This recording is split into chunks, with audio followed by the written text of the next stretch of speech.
UP की सियासत में सबसे भयंकर तूफान, एक विधवा महिला पर टूट पड़े अखिलेश, पार्टी से खदेड़ा। सपा विधायक पूजा पाल को अखिलेश ने किया बर्खास्त तो रोने लगी पूजा पाल, कहा अखिलेश ने नहीं समझा एक विधवा महिला का दर्द। 9 दिन की ब्याही महिला पर टूट पड़ा था माफिया अतीक अहमद। पूजा पाल के पति को 19 गोलियां मारकर उड़ाया था सिंदूर। पूजा पाल के पति की हत्या पर योगी आदित्यनाथ का खौल गया था खून। अतीक के पूरे साम्राज्य को कर दिया बर्बाद, गोली से मारा गया था अतीक। अतीक की हत्या पर बौखला गए अखिलेश, योगी पर बोल दिया हमला, कहा अतीक के साथ ऐसे नहीं होना चाहिए था वार।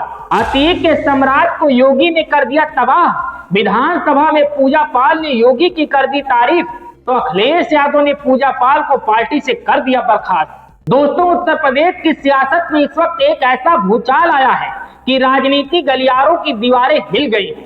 सपा सुप्रीमो अखिलेश यादव जो पीडीए फार्मूले को भाजपा को हराने का परमाणु बम मान रहे थे, अब उसी पीडीए के मलबे में खुद फंसते नजर आ रहे हैं। सत्ता का नशा और जातिगत समीकरणों का घमंड अखिलेश यादव को ऐसे फैसले लेने पर मजबूर कर रहा है जो उनकी पार्टी के लिए आत्मघाती साबित हो सकते हैं। कभी सवर्ण विधायकों को ठिकाने लगाया तो अब पीडीए हिस्सा में आने वाली एक ऐसी विधवा महिला को बाहर का रास्ता दिखा दिया जिसकी जिंदगी खुद एक खून खराबे की कहानी है। जिस तरह से जिसमें मेरे पति की हत्या हुई थी और जिस घटना को पूरा प्रदेश जानता है, मैं माननीय मुख्यमंत्री जी के आने के बाद मुझे न्याय मिला। मेरे पति के हत्यारे अतीक अहमद को माननीय मुख्यमंत्री जी ने मिट्टी में मिलाने का काम किया। मैं उनके इस जीरो टॉलरेंस पॉलिसी का समर्थन करती हूँ। ये वही पूजा पाल हैं जिनके पति राजू पाल की दिन दहाड़े प्रयागराज में गोलियों से छलनी कर हत्या कर दी गई थी और हत्या करने वाला कोई मामूली अपराधी नहीं था, बल्कि ये कुख्यात माफिया डॉन अतीक अहमद और इसके गुर्गे थे। उस दर्दनाक मंजर के बाद पूजा पाल ने राजनीति को अपना हथियार बनाया और समाजवादी पार्टी की टिकट पर फूलपुर से जीतकर अखिलेश यादव के खेमे में शामिल हुई। लेकिन आज अखिलेश यादव ने इन्हीं पूजा पाल को पार्टी से निकालकर फेंक दिया। अतीक अहमद का खात्मा हुआ और मैं नहीं कर रही हूँ, ये तो आप पकड़ लिए क्योंकि मैं विधायक हूँ। आप यहाँ पर आप मुझे देख ली क्योंकि मैं विधायक हूँ, मगर मेरे से ज़्यादा जो महिलाएं परेशान थी प्रयागराज में, शायद आप उनकी बात नहीं समझ पाए, नहीं सुन पाए, मगर मैं उनकी एक आवाज़ हूँ जो विधायक बना करके मुझे सदन में भेजा गया। और मैं अपने आप से नहीं, मैं उन गरीब और उन बेसहारा और उन माँ बहनों की जो जिन लोगों ने पता नहीं कितने लोगों की हत्या हो गई, मैं उनकी आवाज़ हूँ। उन लोगों ने मुझे यहाँ पर भेजा। मैं बस इतना कहना चाहती हूँ कि माननीय मुख्यमंत्री जी ने एक बहुत ही मतलब पीड़ित परिवार, जितने भी प्रयागराज नहीं उत्तर प्रदेश में जितने भी अतीक अहमद से पीड़ित परिवार के लोग थे, पूजा पाल के साथ साथ उन सभी परिवारों को माननीय मुख्यमंत्री जी ने न्याय दिलाने का काम किया। मैं वनडे से बोल रही हूँ, जब मैं पार्टी में थी तब भी मुझे तो आज निकाला गया। देखिए, जब सही होगा तो सही बोला ही जाएगा। पूजा पाल की बर्खास्तगी पर सपा ने कहा कि पूजा पाल पार्टी लाइन से हटकर फैसले ले रहे थे, संगठन के आदेशों की अवहेलना कर रहे थे, टिकट बंटवारे में मनमानी कर रहे थे। लेकिन सियासी पंडित कह रहे हैं कि असली वजह ये नहीं थी।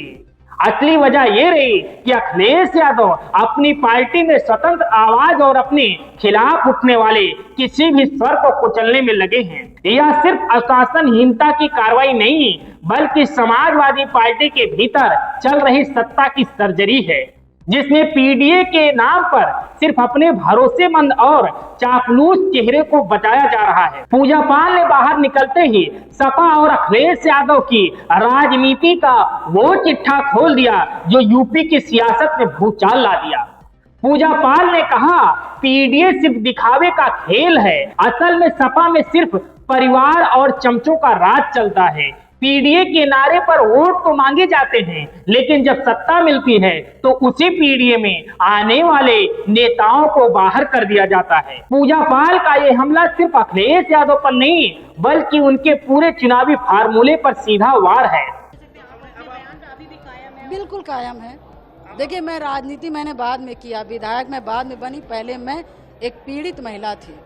एक पीड़ित महिला थी और मैं पत्नी थी, और राजू पाल जी कह के नहीं गए थे कि मेरे मरने के बाद तुम वो विधायक बनना है और तुम मेरे लिए लड़ना, या मेरे पिताजी ने नहीं कहा था कि पूजा पाल तुम जा करके विधायक की लड़ना और अपना जो भी हो आपने सोचा बदला लेने का काम करना।